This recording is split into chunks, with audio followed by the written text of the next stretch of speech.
News కి స్వాగతం. చింతలపాలెం మండల పరిధిలోని పాత వెల్లటూరు గ్రామం వద్ద కృష్ణా నది ప్రాంతంలో నిర్మించిన శివగంగా లిఫ్ట్ ఇరిగేషన్ ప్రాజెక్టు దాదాపు 117 కోట్లతో నిర్మించారు.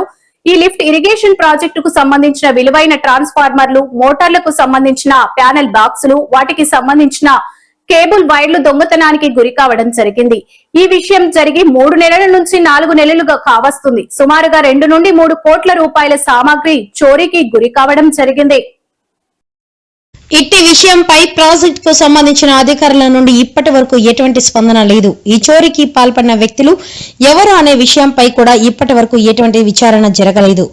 కంచె చేను మేసిన విధంగా దొంగతనం జరిగిందని చింతలపాలెం మండల ప్రజలు గుసగుసలాడుతుంటున్నారు. కాబట్టి ఇప్పటికైనా చోరీ చేసిన వ్యక్తులను గుర్తించి అట్టి బాధ్యతలపై చర్యలు తీసుకుని శివగంగా లిఫ్ట్ కు మరమ్మతులు చేయించి మండలంలోని రైతులకు సాగు చేసే మొక్కజొన్న, వరి, పచ్చ, జొన్న, వేరుశెనగ మరియు మినుము, పెసర పంటలను కాపాడాలని, మంచినీటి కొరతను తీర్చాలని రైతులు కోరుకుంటున్నారు. లేని పక్షంలో చింతలపాలెం మండల రైతులు మండల కేంద్రంలో శివగంగా గిఫ్ట్ కు సంబంధించి భారీ ఎత్తున ధర్నా మరియు రాస్తా రోకోలు చేయడానికి వెనకాడబోమని ఇట్టి సందర్భంగా హెచ్చరించారు.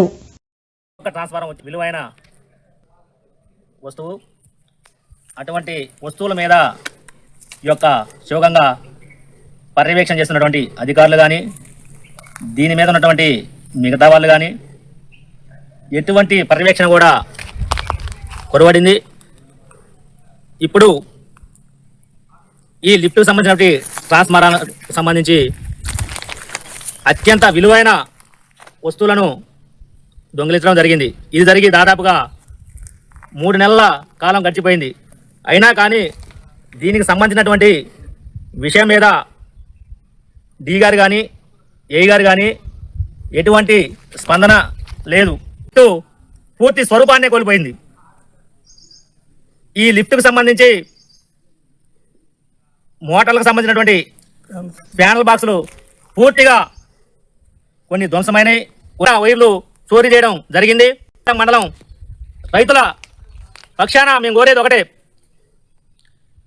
దీనికి సంబంధించినటువంటి లిఫ్ట్కి సంబంధించినటువంటి విలువైన వస్తువులను చోరీ చేసింది ఎవరు, వారు ఎంత పెద్ద వ్యక్తులైనా కానీ వారిని తక్షణమే పట్టుకొని వారిని ఖచ్చితంగా శిక్ష విధించి అందించి రైతులకి న్యాయం చేయాలని చెప్పేసి కోరుకోవడం జరుగుతుంది. లేని పక్షంలో చింతలపాలెంలోని మండల రైతులందరూ కలిసి చింతలపాలెం మండల కేంద్రంలో భారీ ఎత్తున ధర్నా చేయడానికి కూడా మేము వెనకాడ బోమని హెచ్చరించడం జరుగుతుంది.